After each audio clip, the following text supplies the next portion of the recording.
Hello साथियों, नमस्कार। स्वागत है आप सबका ऑनलाइन कक्षा में। और पढ़ाई लिखाई सबकी चल रही है ना। परीक्षा करीब में है, इसलिए पढ़ाई लिखाई सब लोग मेहनत से कीजिए। हम लोग देख रहे थे संस्कृत साहित्य ना, तो संस्कृत साहित्य में हम लोग देखे थे नाट्य वृत्तियाँ तक हो गया था। नाट्य वृत्ति क्या है, जैसे हम लोगों को बताए थे कौश आभा ना, कौश आभा, कौशिकी, सातवती, आर्यभट्टी और भारती। इस प्रकार से वृत्तियों के बारे में हमने देखा था। फिर संस्कृत महाकाव्य देखे थे, उसमें रामायण महाकाव्य सभी लोग जानते हैं। फिर इसके बाद हमें क्या देखना था, रामायण हो गया था, उसका क्रम भी हो गया था। और हमें आज दूसरा महाकाव्य जो है महाभारत, महाभारत देखना था ना। महाभारत देखेंगे हम। तो महाभारत किसकी रचना है, कृष्णद्वैपायन या वेदव्यास, उन्हीं का नाम है वेदव्यास। ठीक है। इसका समय है 2500 से 300 ईसा पूर्व। महाभारत का जो समय है वो 2500 से 3000 ईसा पूर्व है। ठीक है, 2500 से 3000 ईसा पूर्व। इसको किसने लिखा है, वेदव्यास या कृष्णद्वैपायन ने इसकी रचना कर है ना। और इसमें जो महाभारत में अलंकार का प्रयोग हुआ है, तो किस अलंकार का, उपमा अलंकार की प्रधानता है ना।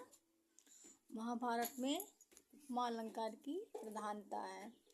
और अलंकार अगर हम देखेंगे तो कहीं कहीं आपको अर्थांतर अन्यास अलंकार भी मिलता है ना, उसका भी प्रयोग किया गया है। और छंद हम देखेंगे तो छंद जो है महाभारत में अनुष्टुप छंद का प्रयोग अधिकतर हुआ है, क्योंकि जिसकी अधिकता होती है वही हम मान लेते हैं ना। और पर्व इसमें कितने हैं, महाभारत में कुल पर्व 18 पर्व हैं। और सभी लोग जानते हैं, जैसे रामायण में है तो वैदर्भी शैली है, और इसमें हमारी क्या है, पांचाली शैली है। ठीक है, जो हमारा ये महाभारत है पांचाली शैली में लिखा गया है ना। और इसमें पर्वों की संख्या कितनी है, तो पर्व जो है हमारे महाभारत में 18 पर्व हैं। ठीक है, 18 पर्व, 18। तो जो पर्व है उसको हम क्रम से देखेंगे। तो सबसे पहला जो सबसे प्राचीन पर्व है, सबसे पहला पर्व जो है वो आदि पर्व है ना। आदि पर्व कहने से पता चल रहा है सबसे पहले होगा ना आदि पर्व।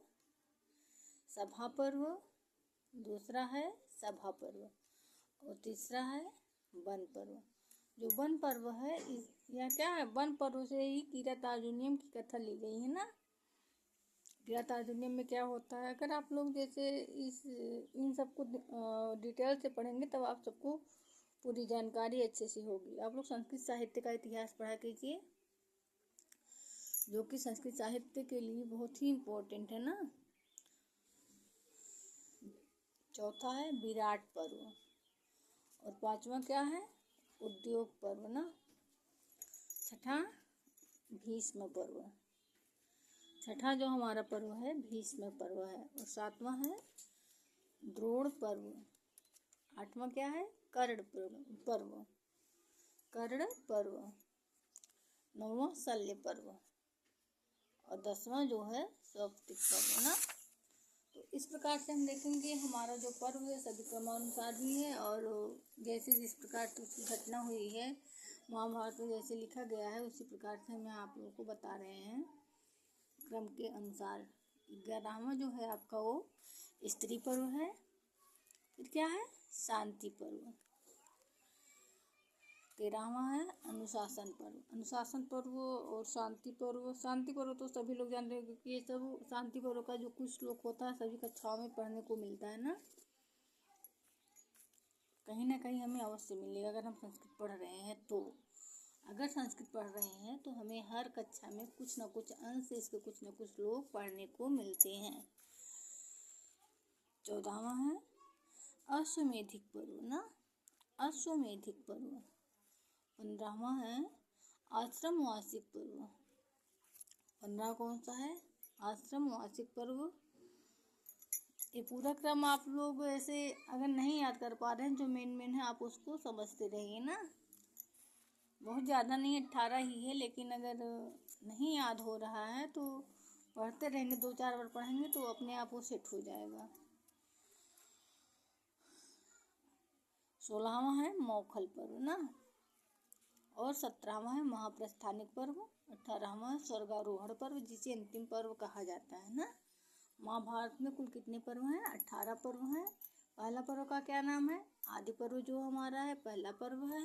अंतिम पर्व कौन सा है? स्वर्गारोहण पर्व है। ठीक है, तो महाभारत को मूल रूप में जय काव्य कहा जाता था ना। जो महाभारत का नाम था वह क्या था? सबसे पहले जो इसका मूल था उसे जय काव्य के रूप में जाना जाता था। ठीक है, फिर इसमें क्या है? जो जय काव्य जो प्रथम चरण था उसका मूल रूप था उसे जय काव्य कहा जाता था, और इसमें 8800 श्लोक थे ना। इनकी संख्या कितनी थी? श्लोकों की संख्या 8800 थी। इसकी कथा वेद व्यास ने वैशंपायन को सुनाया था ना। जो वेद व्यास हैं ये वैशंपायन को सुनाए थे। फिर दूसरे चरण में क्या होता है? दूसरे चरण में होता है इसमें श्लोकों की संख्या बढ़ जाती है, अर्थात इसकी संख्या पूरा 24,000 हो गई ना। तो इसका नाम क्या पड़ा? इसका नाम पड़ा भारत संहिता ना। भारत संहिता। जब इनमें श्लोकों की संख्या 24,000 हो जाती है दूसरे चरण में, तो इसका नाम भारत संहिता पड़ता है। और इसकी कथा क्या हुई? वैशंपायन ने परीक्षित को सुनाई थी ना। वैशंपायन ने जो है परीक्षित को सुनाया। परीक्षित सभी लोग जानते हैं ना। परीक्षित कौन था आप लोग जानते होंगे, क्योंकि जो पढ़ते हैं उनको हर चीज़ की जानकारी होती है ना कहीं सब लोग जानते हैं परीक्षित कौन थे, जन्मेजय कौन थे ना। ये तीसरे चरण में क्या है? तीसरे चरण में है इसमें श्लोकों की संख्या कितनी होगी? पूरा 1,00,000 हो गई ना। श्लोकों की संख्या तीसरे चरण में जो है 1,00,000 हो गई। तब इसका नाम क्या हो गया? महाभारत पड़ा ना। इसका नाम तब महाभारत पड़ा। और इसके संकलन करता कौन है? सौत मुनि ने इसका संकलन किया। ठीक है, तो इस प्रकार हम देखेंगे महाभारत के रचनाकार कौन है। महाभारत के जो रचनाकार है कृष्णद्वैपायन है या वेद व्यास है। इसका रचना जो समय है वो 2500 से 3000 ईसा पूर्व माना जाता है। अलंकार जो है उपमालंकार, अर्थांतर अन्यास अलंकार का प्रयोग हुआ है, और इसमें छंदानुष्टुप है। और शैली जो है सभी लोग जानते हैं पांचाली शैली में रचा गया है। और जो पर्व है 18 पर्व हैं, और सबसे प्रथम पर्व जो है आदि पर्व है, और जो अंतिम पर्व है वह स्वर्गारोहण पर्व है। और इसका जो पहला जो प्रथम चरण था वो प्रथम चरण में इसे जय काव्य कहा जाता था। इसमें श्लोकों की संख्या 8800 थी। इसको वैशंपायन ने वेद व्यास ने वैशंपायन को सुनाया था। फिर दूसरे चरण में थी 24,000 इसकी श्लोकों की संख्या हो गई। और इसमें जो है इसमें क्या था? 24,000 श्लोक हो गया था, और इसका नाम भारत संहिता पड़ा था। और इसमें वैशंपायन ने परीक्षित को सुनाया था। फिर तीसरे चरण में अगर हम देखेंगे तो महाभारत है। महाभारत इसका नाम हो गया था क्योंकि इसमें श्लोकों की संख्या 1,00,000 हो गई थी ना। इस प्रकार मिलते हैं नेक्स्ट वीडियो में। धन्यवाद।